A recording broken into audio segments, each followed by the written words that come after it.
July 1943. The fate of the Eastern Front hangs in the balance. Will Germany's unstoppable Blitzkrieg finally shatter the Soviet defenses, or is this the turning point of World War II? Let's uncover why the Battle of Kursk changed everything. In the summer of 1943, two titans of war prepared for an earth-shattering confrontation.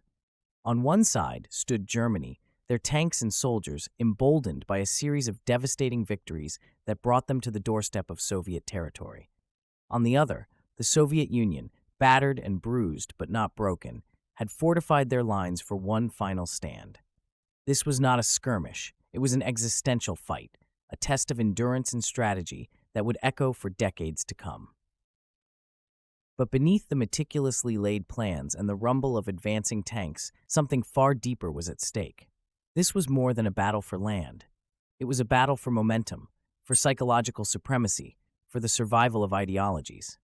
Germany's Operation Citadel sought to deliver a decisive blow, a pincer attack that would encircle and destroy Soviet forces.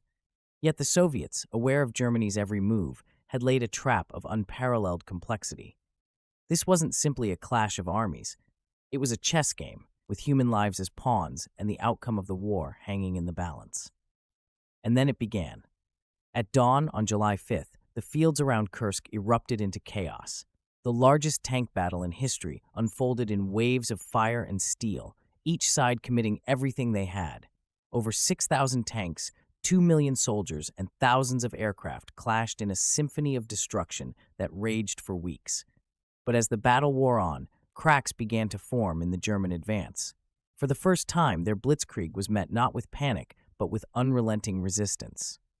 Trenches swallowed their infantry, minefields devoured their tanks, and every step forward became an agonizing struggle for survival.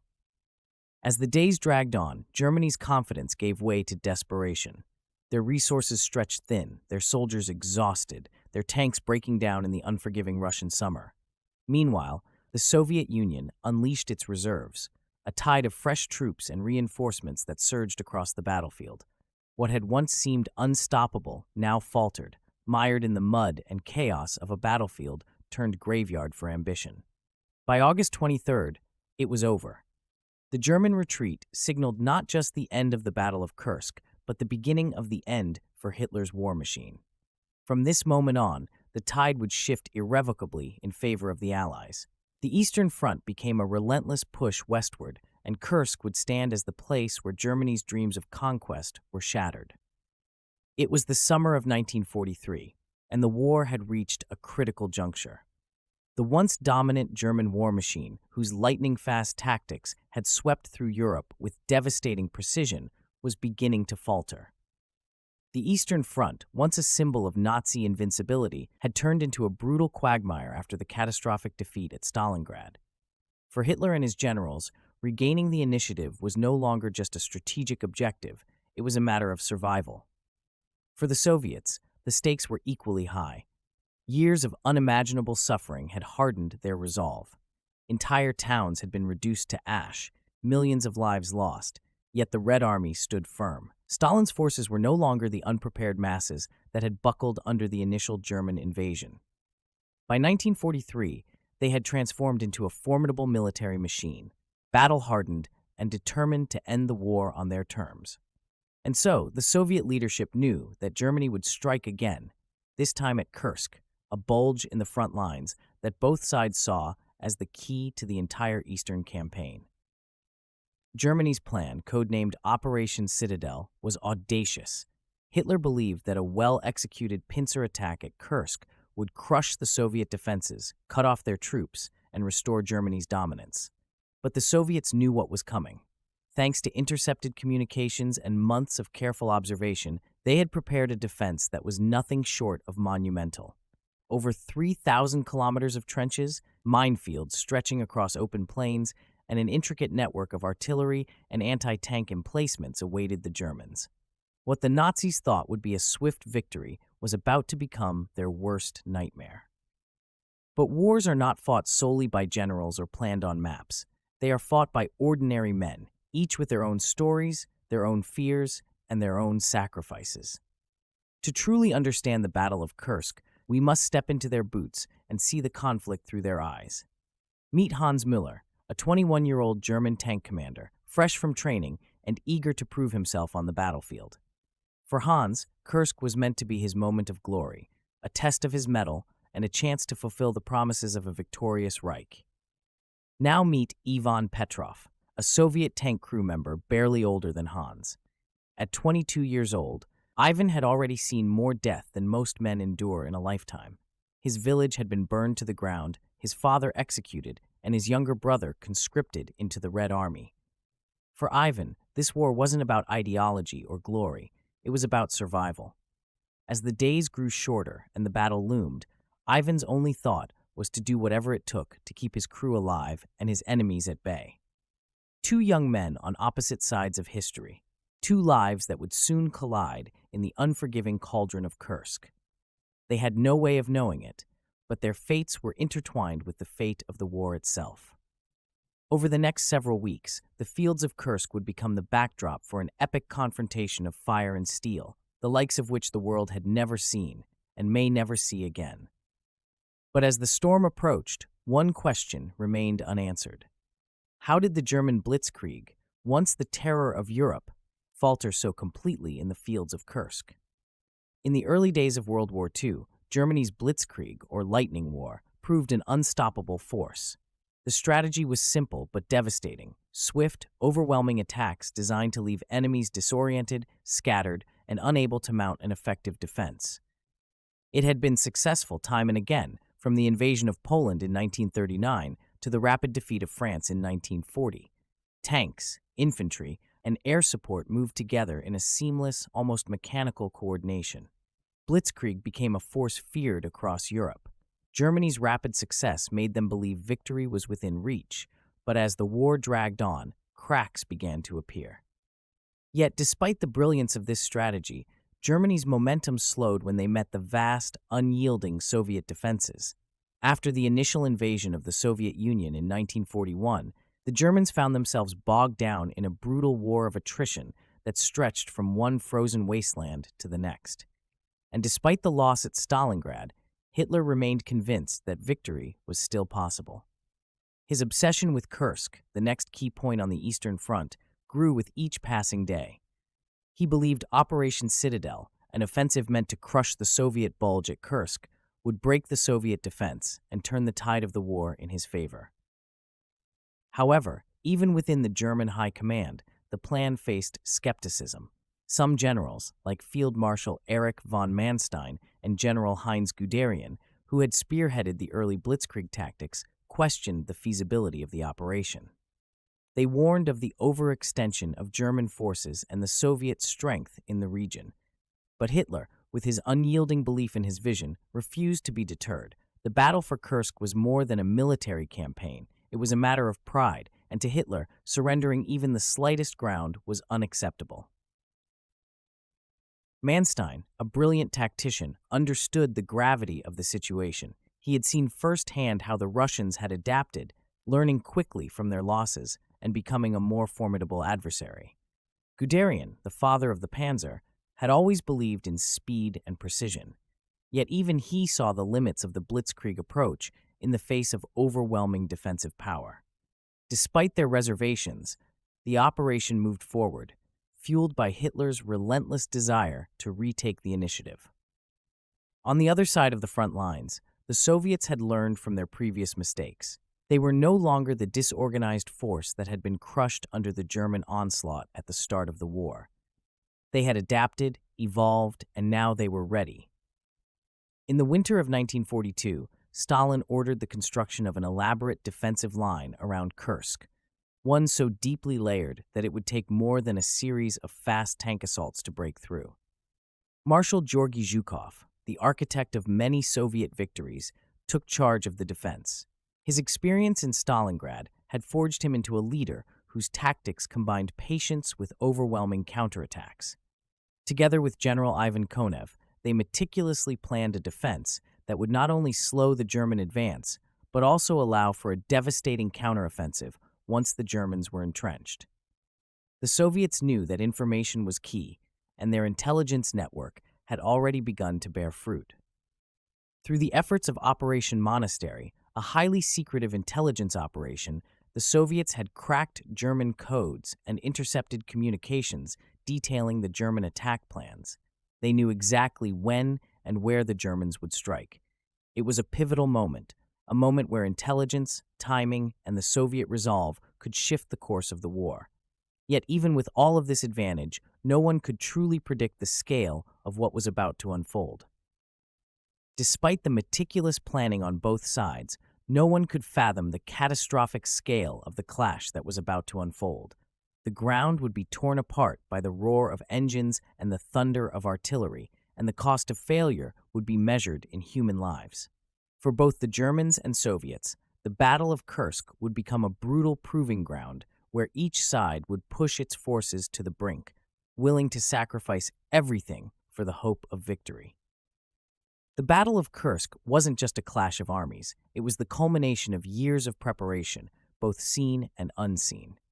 The Soviets, knowing the Germans would eventually strike, had turned the region into an impenetrable fortress. Over 2,000 miles of trenches stretched across the landscape, a network of defense lines that wound like veins through the earth. Thousands of minefields, tank traps, and anti-tank obstacles littered the ground, designed to slow the enemy's advance and buy the Soviets precious time. A vast array of artillery pieces were positioned in strategic locations, hidden in the shadows, ready to unleash hell upon any German forces that dared to approach. Every inch of the ground had been carefully crafted to create the ultimate defensive stronghold. But it wasn't just the land that had been prepared. The Soviets were ready for a fight, not just with weapons, but with strategy. Over 3,600 tanks and 20,000 artillery pieces were at their disposal, and they would be positioned to strike with a force that would challenge even the most seasoned German commanders. This wasn't simply about brute force. It was a test of endurance. Could the Germans, accustomed to swift victories, maintain the momentum against an enemy so deeply entrenched and so meticulously organized? On the other side, the Germans were preparing their own arsenal of power. The war had taken a toll on the once dominant Blitzkrieg tactics, and now it was time for a new breed of weapons. The Germans introduced their fearsome Tiger and Panther tanks, machines of death that dwarfed the Soviet defenses in size and firepower. These tanks were built for one purpose: to destroy. Armed with heavy armor and powerful cannons, they could smash through almost anything in their path. Germany's generals believed these new machines could be the key to breaking the Soviet lines once and for all. The Germans were confident. They had the advantage of experience, and the new weapons at their disposal only bolstered their belief in victory. Their forces, seasoned by years of battle, were ready to face whatever the Soviets could throw at them. And yet, despite all the confidence, there was an underlying uncertainty. For the Germans, it had become clear that this was no ordinary battle. Kursk wasn't just a test of military might, it was a battle for survival. But what the Germans hadn't anticipated, what they failed to consider in their overconfidence, was time. Operation Citadel had been delayed multiple times, each time due to the need to deploy the new Tiger and Panther tanks. The delays gave the Soviets the one thing the Germans could not control: time. Time to strengthen their defenses, time to replenish their forces, and time to prepare for what was to come. What was initially seen as a tactical advantage turned into a vulnerability. For the Germans, each passing day was a bitter reminder that their plans were slipping through their fingers. Every delay meant more time for the Soviets to perfect their defense. And as the days turned into weeks, the initial confidence of the German command began to waver. The question was no longer whether the Germans would succeed, but whether they could even hold the momentum. The battle for Kursk was set, and the fate of the Eastern Front hung in the balance. It was a morning like any other, yet it would soon become the first chapter of a battle that would echo through history. As the sun crept up over the horizon, the air was thick with tension and dust. The roar of German engines filled the air as their tanks, the formidable Tigers and Panthers, surged forward into the fray. German forces, under the command of Field Marshal Erich von Manstein, had set their sights on the southern flank, intending to crush the Soviet defenses in one swift, devastating assault. For the German tank commanders, it was a moment of brutal clarity. They had come to the east with one goal: victory. The question was, could they reach it before the Soviet defenses tore them apart? As the German tanks rumbled forward, the intensity of combat became undeniable. The Blitzkrieg tactics that had once seemed unstoppable were now facing a challenge of unprecedented scale. Prokhorovka, a small town that would soon be etched into the pages of history, was the focal point of Manstein's assault. The Germans believed they had the upper hand. Fast, well-equipped forces pushing through Soviet defenses, overwhelming them with speed and precision. But the Soviets were ready. They had prepared for this moment, for the inevitable German push, and they were determined to fight with everything they had left. The Germans pushed deeper into the Soviet heartland, unaware that they were walking directly into a trap. What seemed like a seamless advance, spearheaded by experienced officers and battle-hardened troops, was in fact a march into an intricately laid ambush. The Soviets, led by the indomitable Marshal Georgy Zhukov, had prepared an entire network of counterattacks, using their T-34 tanks as the spearhead. These machines, though not as heavily armored as their German counterparts, were faster, more maneuverable, and equipped with a deadly 76.2mm gun that could pierce the German armor from the side. For the Germans, the shock came swiftly. The Soviet counterattacks hit hard, and it became clear that the tide of battle was shifting.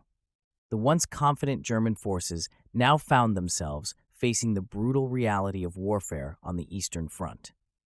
The T-34s, maneuvering with surprising agility, punched through the German lines with terrifying precision.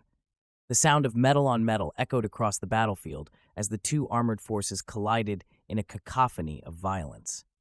It was no longer about the technology. The tanks themselves, it seemed, were almost equal. This battle was about stamina, strategy, and willpower. And as the hours wore on, the Germans began to realize the true cost of underestimating the Soviets. As the German tanks pressed forward, they pushed deeper into the heart of Prokhorovka. What they didn't know, what they couldn't have known, was that they were walking directly into one of the largest armored traps in history. The Soviets had used their knowledge of the terrain to perfect their ambush. With every move, the Germans were funneled deeper into a pocket of Soviet strength, their positions increasingly surrounded.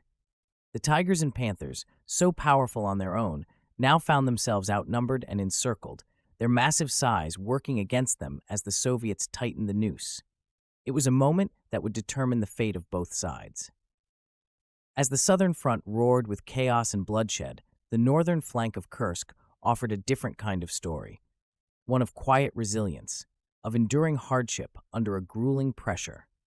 Here, the Germans were faced not with an open battlefield, but with a defense so deep, so layered, it seemed like it might never end. The Soviet forces, led by General Ivan Konev, had meticulously constructed defenses that stretched for miles. This wasn't just a line of defense. It was an intricate web designed to sap the strength of the German army, wear them down until they had nothing left. The Germans, accustomed to rapid strikes, found themselves stumbling against this methodical resistance, their once imposing momentum gradually grinding to a halt. The Germans had underestimated the Soviet capacity for defense. Konev's strategy was as simple as it was devastating. The Soviet forces employed what would come to be known as the depth defense, a defense so layered that it was impossible to break through in one blow. If the Germans broke through the first line, they were met with another.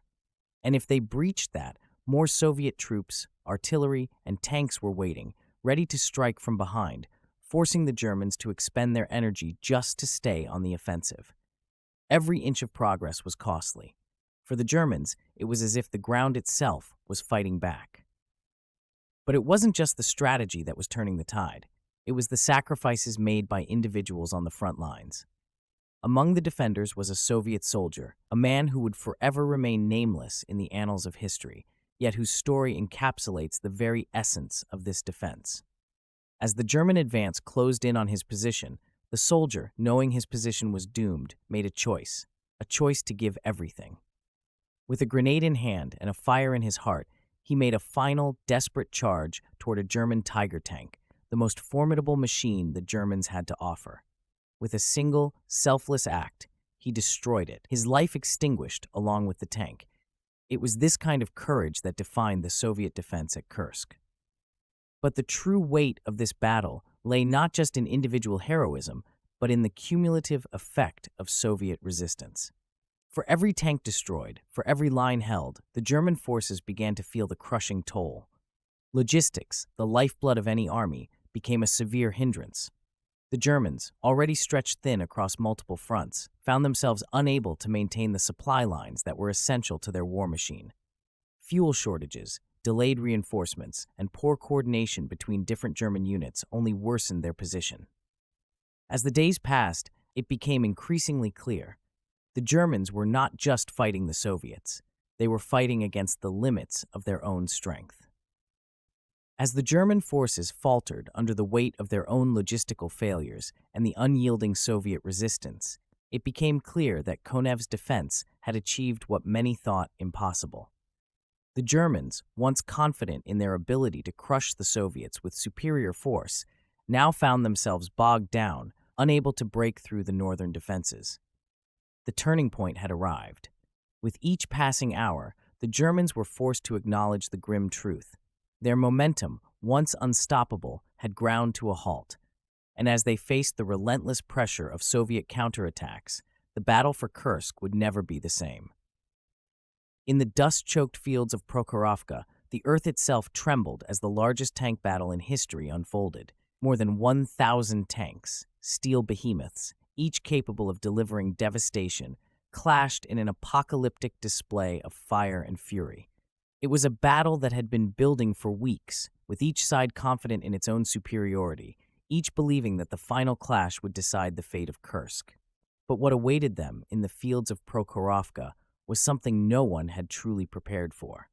A deadly dance between the swift Soviet T-34s and the imposing, but slower, German Tiger tanks. The ground would shake with the roar of gunfire, the sky would light up with explosions, and men, both Soviet and German, would learn that survival in war is not won by strength alone, but by the will to live. As the battle began, the Soviet T-34s, with their superior maneuverability, swarmed the heavier German Tigers. These German tanks, often regarded as the pinnacle of engineering, were powerful, yet their weight and mechanical limitations made them slow to respond. The T-34s, smaller and more agile, darted in and out of range, launching shells at their targets before retreating quickly, using their speed to their advantage.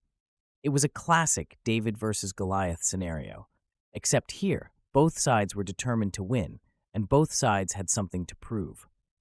The Germans, sure of their technological superiority, underestimated the adaptability of the Soviets, while the Soviets had the numbers and the speed to exploit the Germans' weaknesses. In the confusion of this immense battle, every second counted, and survival often depended on a split decision. A moment's hesitation could mean death. But in the midst of this madness, the true horror of war became apparent, not in the tanks, not in the weapons, but in the men who operated them. The battlefield was a symphony of destruction, where the sound of gunfire, the roar of engines, and the crash of explosions drowned out everything else. It was a place where mechanical failures struck at the worst possible moment, where soldiers, many of them young men, found themselves trapped in the wreckage of their own tanks, unable to escape the fiery tomb they had unwittingly stepped into. It was a place where, despite the technological advances and the precision of military strategy, the fundamental truth remained: war is chaos.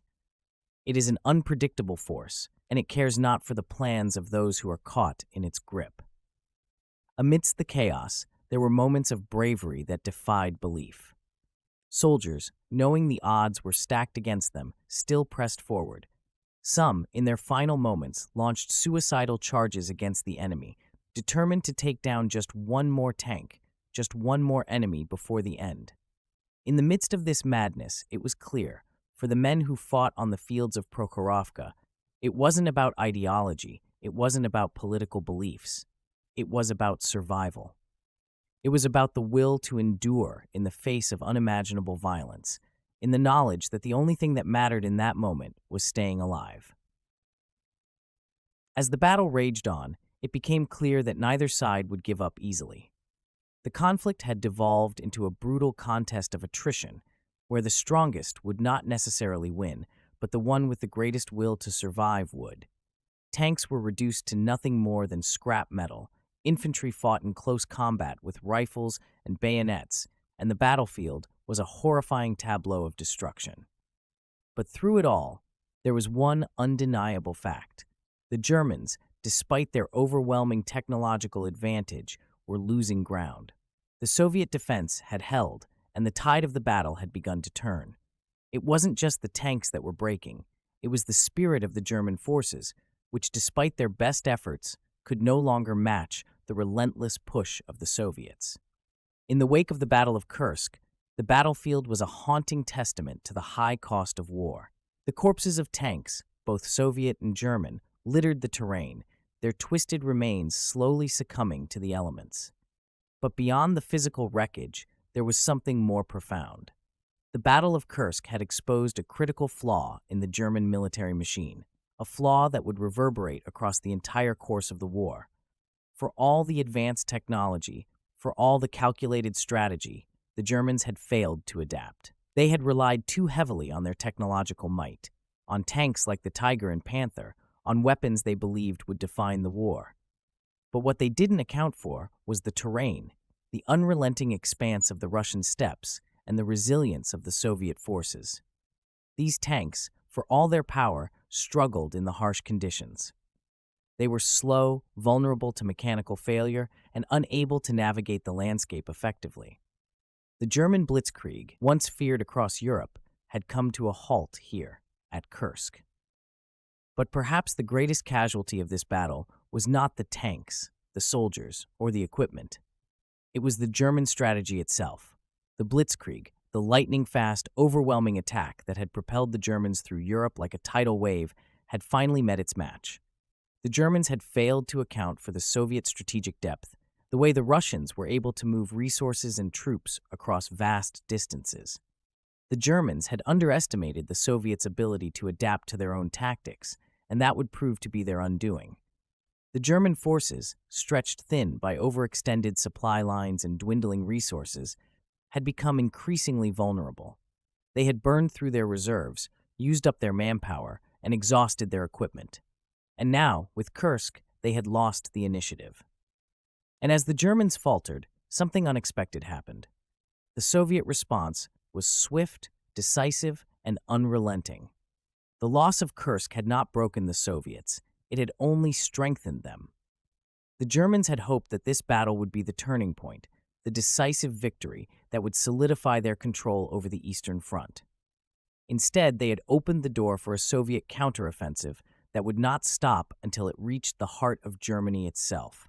The Soviets, who had fought with desperation and a fierce will to survive, had begun to push the Germans back. The battle for Kursk was only the beginning. What followed was a series of relentless Soviet advances, each one building on the last, each one bringing them closer to Berlin. In the immediate aftermath of Kursk, the Soviet propaganda machine went into full swing. While the battle had undoubtedly been a turning point, it had also come at a high cost for the Soviets. Thousands of men had lost their lives, and much of the Soviet armor had been destroyed in the chaos. But the propaganda had one goal: to boost morale. The heavy losses at Kursk were downplayed, the sacrifices minimized, in an effort to maintain the image of the Soviets as unbeatable, as a force that could not be stopped. The narrative was clear. The Soviets had triumphed, had beaten back the Germans, and were now on the offensive. And though the truth was far more complicated, the message resonated across the Soviet Union. This was a victory, and it would be remembered as such. But even as the Soviets celebrated, the scale of the battle's impact began to settle in. Kursk had not just been a loss for the Germans, it had signaled the start of the end for their hold on the Eastern Front. The German forces would never regain the initiative. They were now on the defensive, retreating from the relentless push of the Soviets. The Battle of Kursk had been the last great German offensive of the war in the East, and it would mark the beginning of a long, drawn-out campaign that would ultimately lead the Soviets all the way to Berlin. and though the cost had been high, the victory was undeniable. The tide of the war in the East had turned, and there would be no turning back.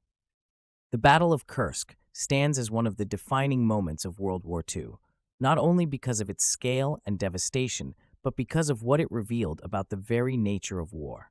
It's a confrontation between two opposing military philosophies: the swift, decisive offensive of the Germans, embodied in their Blitzkrieg tactics, and the resolute, layered defense of the Soviets, built around their principle of strategic depth.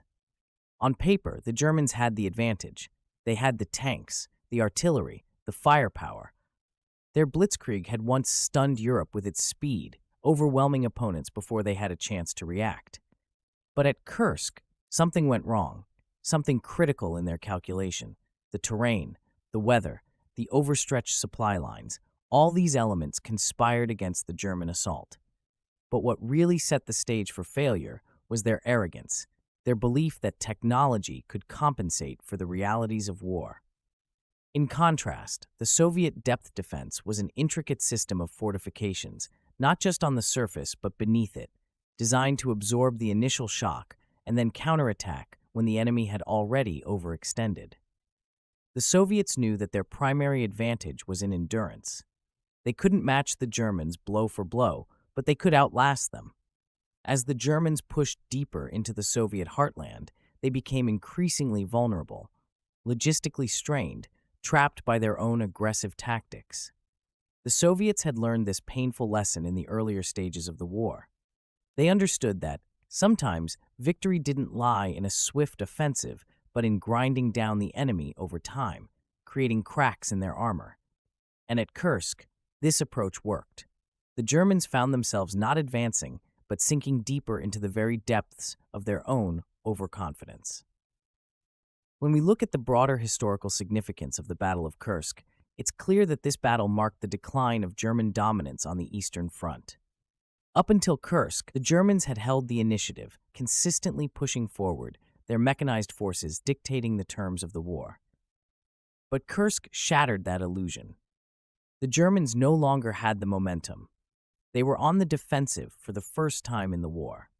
The Soviet counteroffensive that followed would only accelerate, and soon the Germans were pushed back on all fronts. Kursk didn't just stop a German offensive. It marked the beginning of a steady erosion of German power in the East. From this point forward, the Soviets would never stop advancing, pushing the Germans all the way back to Berlin. But the Battle of Kursk was not just a military defeat for the Germans. It was a battle that brought into sharp focus the limits of strategy and the dangers of arrogance. The Germans, with their superiority in technology and military doctrine, believed they could force a quick victory, that their advance would be unstoppable. But they overlooked the critical importance of logistics, of adapting to the terrain, and of respecting the enemy's ability to fight back. They underestimated the Soviet will to survive, the ability of the Red Army to regroup, to adapt, and to hit back when the opportunity arose. In the end, Kursk wasn't just a failure of tactics, it was a failure of understanding the very nature of war itself. So, was Kursk a triumph of strategy over arrogance, or was it simply the inevitable result of a war of attrition? Perhaps it was both. In many ways, the battle showed that strategy could, and often did, triumph over arrogance. The Germans had underestimated the Soviets, and in doing so, they sealed their fate. But it was also the inevitable result of a war that had dragged on too long, a conflict of attrition where both sides were slowly wearing each other down. The Germans, with their technological advantage, were forced into a war of attrition they were never fully prepared for. And the Soviets, with their depth defense, turned the tide by wearing the Germans down, one battle at a time. Perhaps Kursk wasn't just a victory for the Soviets. It was a victory for the very nature of warfare itself, for the side that could endure, adapt, and fight for as long as it took. The Battle of Kursk, a massive clash, a war within a war, now stands as one of the most pivotal moments in history. The failure of Germany's Blitzkrieg tactics, once considered unstoppable, shattered the myth of their invincibility. The Germans, renowned for their speed and efficiency, were faced with a terrain that couldn't be conquered by sheer force alone. They relied too heavily on technology and speed, neglecting the importance of adaptability. Their overconfidence led to an offensive that not only overstretched their resources, but exposed the cracks in their armor. What had once been their strength, surprise and swift, decisive strikes, became their downfall in the face of the Soviet defense, which was grounded in preparation, patience, and strategy. On the other hand, the Soviets, though outnumbered and fighting on their home soil, had one undeniable advantage: time. Time to prepare, to build fortifications, to gather intelligence, and to strengthen their resolve. Their defensive lines stretched far, deep into the earth itself, giving them the advantage of survival over annihilation. Their counteroffensive wasn't just about pushing back the Germans, it was about outlasting them, forcing them to exhaust their strength. The Soviets understood that sometimes a victory isn't about defeating the enemy with overwhelming power. It's about holding your ground long enough for them to destroy themselves. And at Kursk, that's precisely what happened. The Germans broke. The Soviets didn't just hold their ground, they turned the tide of the war. And yet, beyond the raw numbers and tactics, the Battle of Kursk holds a deeper historical significance.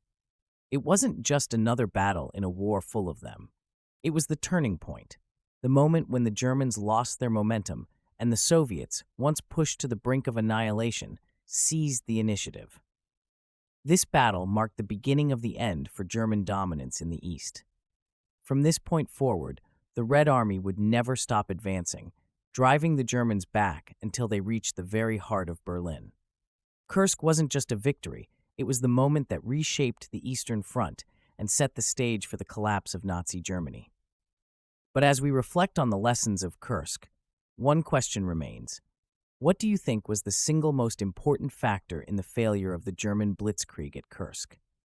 Was it their over-reliance on technology? Their underestimation of Soviet resilience? Or perhaps it was the way their strategy crumbled when they encountered a battle they could not win? What's your take on it? I'd love to hear your thoughts. Share them in the comments below. And before you go, if you found this analysis insightful, don't forget to like, subscribe, and share this video. And if there's a battle from history that you think deserves to be examined, leave a suggestion in the comments. We'll dig into it next, bringing you more of the untold stories and critical turning points that shape the course of history. Thank you for joining me on this journey through one of the most pivotal battles of World War II. Until next time, keep questioning, keep learning, and never forget the cost of war.